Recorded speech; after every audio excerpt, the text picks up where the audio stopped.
In this video, we'll replace the window regulators on your BMW E90, and this is part of a series of videos of me trying to get this car back up and running. Now this is how I found the car, and I've since gotten it back up and running, but one of the things the car came with was this, tape holding up the rear windows. And I have a feeling it's the window regulators, which is a common issue, so let's dig in. Step 1 is removing this door panel, and I can see other issues already. This door handle is not even working, and the lock plunger is missing.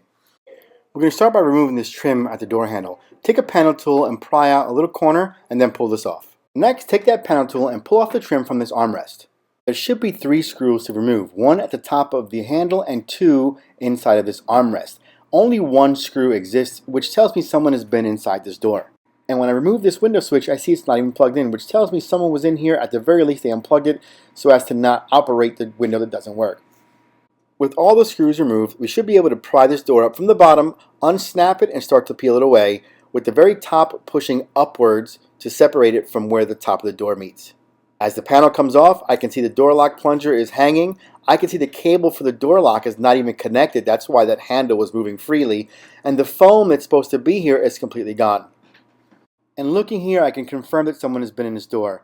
Now, German engineering is pretty messed up sometimes, but there's no way they put a fugazi piece of wood in here, so someone put that in there to keep the window from falling down. I'm going to put some tape to hold this glass up just in case. As I remove this block of wood, I don't want that to come crashing down. With this block of wood out of the way, I can continue to disassemble this regulator. There are 3 10mm nuts that hold this in place. Remove those and set them to the side.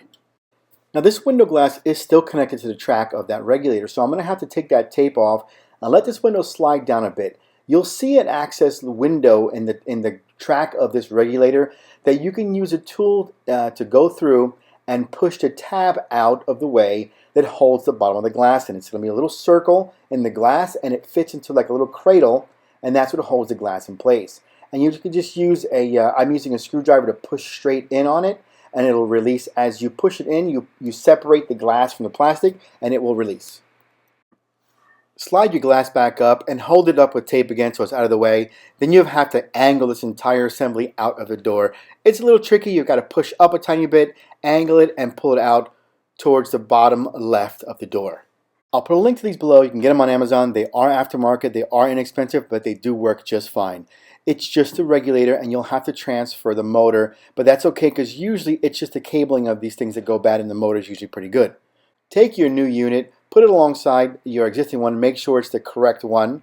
You have 3 Torx screws that hold this motor in place. Remove those and put them to the side. You can see here the damage to the old regulator. Place your motor into the new regulator. You might have to spin it a little bit to get the teeth of the gears to line up. But once you do, it'll sit flush, and then you can reinstall those 3 screws. Now this looks good and ready to go, but before we install, we've got to remove these 3 little rubber protective caps.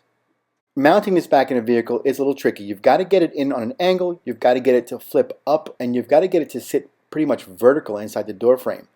What I find easiest is to bring it in from the bottom left side of the door. Now this is the rear passenger side, so if you were doing the driver's side, it's the opposite orientation. But for here, you're going to come in at the bottom from the left, bring it up, angle it in, and try to get it vertical.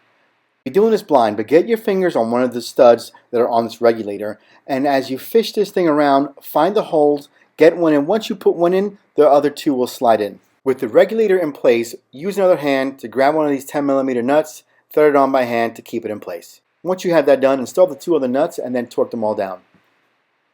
Plug in the connector, making sure it fully seats and you hear the click. If the cradle for your regulator is all the way down like mine, you will have to power it up and raise it up a tiny bit. You want that nylon cradle to be up near that access window. When you do that, you can slide the glass down. The way this holds into place, it slides into that little nylon cradle, and there's almost like a little pin that slides into a hole at the bottom of the glass.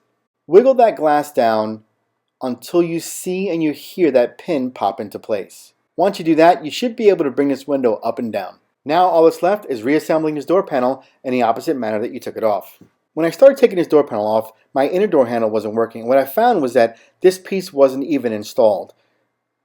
This works similar to a bicycle cable. The end of that cable goes into the lever, and then this white plastic piece comes in on an angle and snaps down. The opposite end of that cable will go into the corresponding slot on the door side with the white piece, this little plastic white piece, snapping into a little housing. Take the opposite end of that cable, slide it into the slot of the door handle on the door side, and then snap it into place. Raise your door panel up close enough to the door so that you can get the harness for your window switch through and up out where the armrest is. After that, you want the plunger from your door lock to fit up through the hole at the top of the door. Then push straight down to hook the top of the door panel into the weather stripping at the top of the door frame. Before snapping the door panel into place, tug on that door handle and make sure it's working. Push in on the door handle all the way around and make sure those snaps pop into place. Plug in your window switch and put it back in. Finish off by reinstalling the 3 screws. Double check one more time that you have door functionality by pushing the door lock plunger down and pulling on that door handle to make sure it releases. Snap the trim for both the armrest and the door handle back into place. Finish the job by checking one more time the functionality of your door window. Use that switch, make it go up and down. The job is done. But this car is not out of the woods yet, and as you can see here, a transmission warning light, followed by a code that lets me know that the VTG or the transfer case fluid needs to be changed. That'll be on the next video. You can click here to watch that. I like making these videos to show how easy it is to do some of these things on your own, and of course to save a ton of money while doing it. I'll put links below to the items and tools I've used, and if you use my links, I will earn a whole 17 cents.